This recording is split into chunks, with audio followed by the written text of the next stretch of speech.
Ang nakaraan, pinilit ni Cyrus ang kanyang sarili na lumabas ng bahay. Umalis ito at nagbasakaling may tumulong sa kanya. Ngunit bigla itong nahilo at nahimatay. Mabuti na lamang at may matandang babae na tumulong sa kanya at agad siyang dinala sa ospital. Mabuti na lang at nabigyan ng lunas ang sakit nitong si Cyrus. Isinama ni Melchora sa kanilang bahay itong si Cyrus para mas lalo itong maalagaan.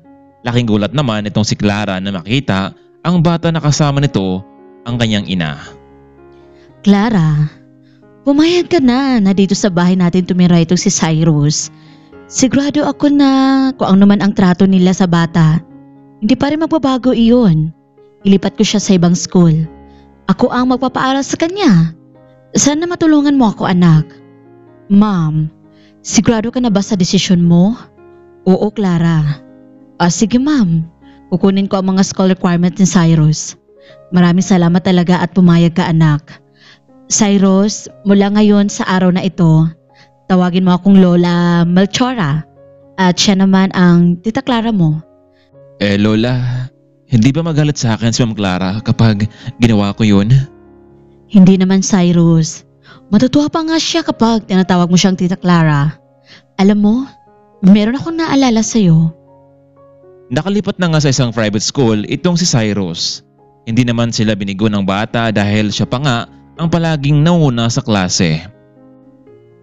Samantalang nagpatuloy naman sa paghahanap itong si Maribel at Arnel, pero hindi na talaga nila ito nakita pa. Nagpatuloy naman sa pagpadala ng pera itong si Patricia na kahit ang totoo ay wala na pala sa kanilang puder ang bata. Arnel, sabihin na lang kaya natin ang totoo kay Patricia. Alam mo, nagkukonsensya na ako sa pagpapadala nito ng pera eh. Kahit walang dito ang kanyang anak. Sana nasa maayos ang kalagayan ni Cyrus at nasa mabuting kamay siya. Hoy Maribel, hindi madali ang buhay. Ayaw pa noon na mayroon nung nagpadala sa atin na buwan-buwan. Kapag nalaman niya ang lahat, sabihin mo ang ginawa natin lahat para mahanap ang kanyang anak pero mukhang lumayo ito dahil hinahanap siya. Ganun lang. Alam mo, mahirap ang transaksyon na trabaho ko. Mabuti nga at may nagpadala sa atin eh. Arnel, nabubuhay naman tayo noon pa kahit wala pa ang pinapadala ni Patricia. Basta Maribel ha, huwag kang gumawa ng ikapapahamak natin. Hayaan mo siyang padala sa atin ng pera. Ilang taon ang lumipas. Magtatapos na rin sa kolehiyo itong si Cyrus bilang isang doktor. Malaki ang kanyang pasalamat kay Melchora at Clara dahil kung hindi dahil sa kanila, hindi niya marating ang ganitong buhay. Minsan sumagi sa kanyang isipan kung kumusta na kaya ang kanyang ina na halos nag-abandona sa kanya sa loob ng maraming panahon. Gustuhin man niyang makita ito pero hindi niya alam kung saan ito magsisimula. Samantalang ilang taon na rin laging napanaginipan itong si Melchora, ang isang batang lalaki na palaging nakatingin sa kanyang panaginip at tila may nahanap ito sa tuwing nilalapitan niya ang bata ay bigla na lamang itong Pakiusap, kausapin mo naman ako.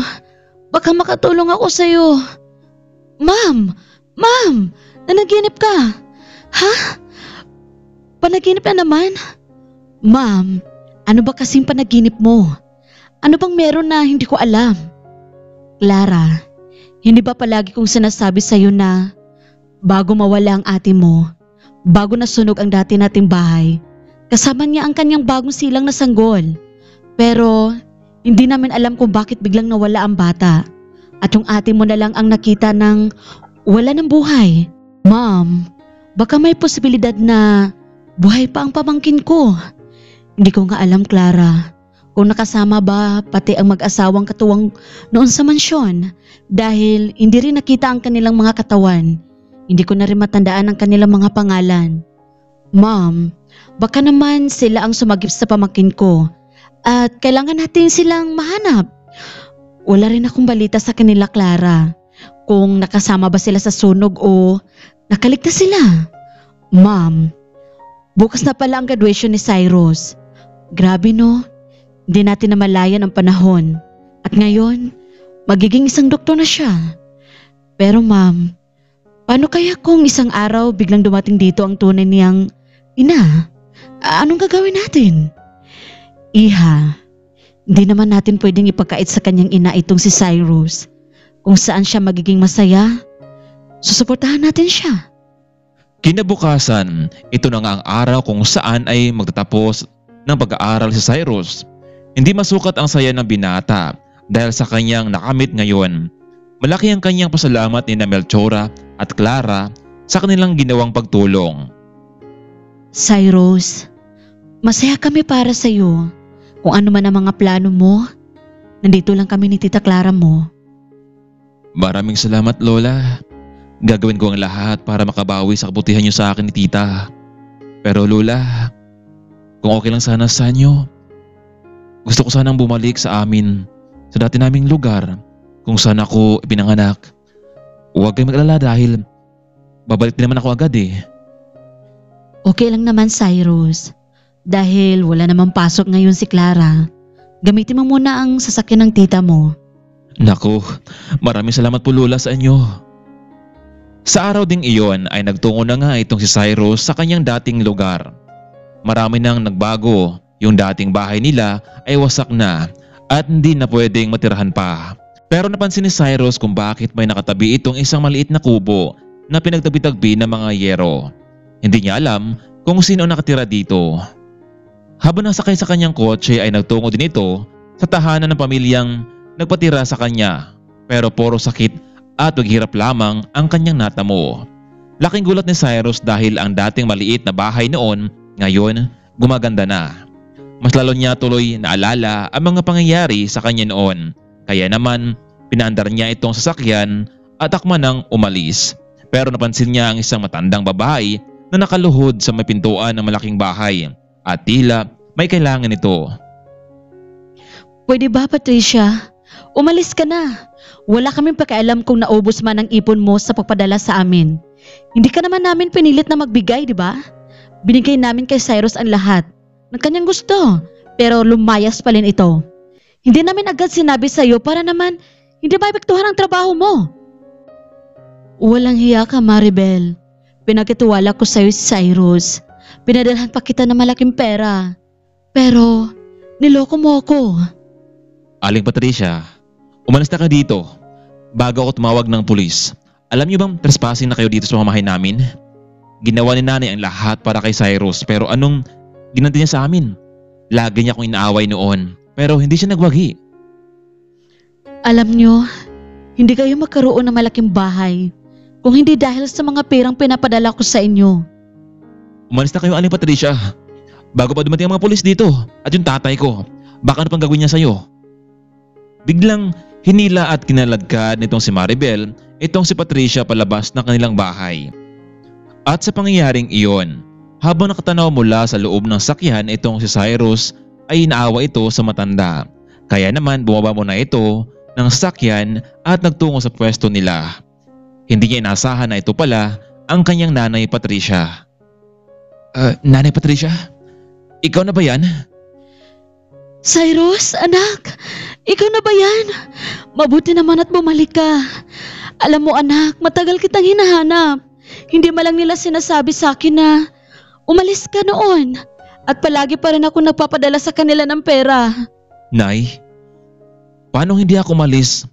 Hindi nila ako pinapakain ng maayos kahit hindi ko man lang ginagawang mali. Kaya nakapagdesisyon na ako na umalis dito kahit may sakit pa ako noon. Mabuti na labang at may tumulong sa akin at ngayon isa na akong doktor. Iniisip ko noon na talagang inabandonan niyo na ako noon. Sila pala ang may kasalanan nitong lahat eh. Mga wala kayong utang na loob, wala kayong puso. Niloko niyo kami ni nanay. Pinaghirapan ni nanay ang pera pero anong ginawa niyo? Hoy Cyrus, umayos ka ha? Huwag mong sabihing isa ka ng doktor ngayon. Kunin mo yung nanay mo. Marami ako kilalang pulis dito. Baka kasuhan ko kayo na illegal trespassing sa bahay namin. Nay, tara na. Umalis na tayo. Hayaan niyo sila. May araw na sila sa atin. Babalik din naman karma na yan. Tara nay. Sumakay na pa tayo sa sasakyan at marami tayong pag-uusapan. Sige anak. Cyrus anak. Sorry kung iniwan kita noon. wala na talaga akong ibang maisip na paraan pa, kundi iwan kita sa kanila at magtrabaho ko sa ibang bansa. Hindi ko man lang nasubaybayan ang paglaki mo, anak. Alam kong hindi mo ako mapapatawad dahil sa pag-iwan ko sa iyo noon. Ang mahalaga sa akin ngayon ay nakita kitang buhay at higit sa lahat, isa ka ng ganap na doktor. Anak, ibaba mo na lang ako dito sa dati nating bahay at bumalik ka na sa taong tumulong sa iyo. Nay, kahit anong pilit ko na kalimutan kayo, pero hindi. Hindi ko magawa kasi kayo ang tunay kong ina. Hayaan nyo, may karama ang mga yan.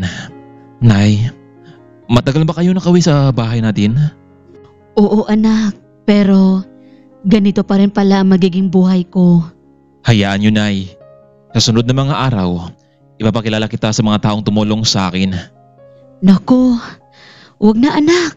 Nakakahiya naman sa mga taong iyon. Nay, alam mo, mababait sila. Tsaka, pumayag na kayo. Heto, may pera pala ako dito, 5,000. Tanggapin niyo muna. Naku anak, wag na. Nakakahiya naman sa'yo.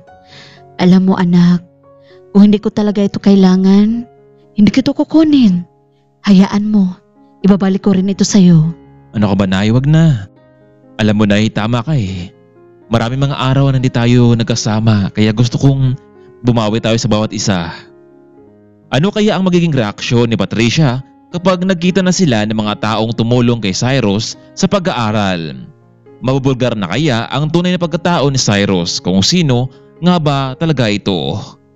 Kaya mga kaibigan, huwag na huwag nating palampasin ang susunod na kwento sa ating part 4. Abangan!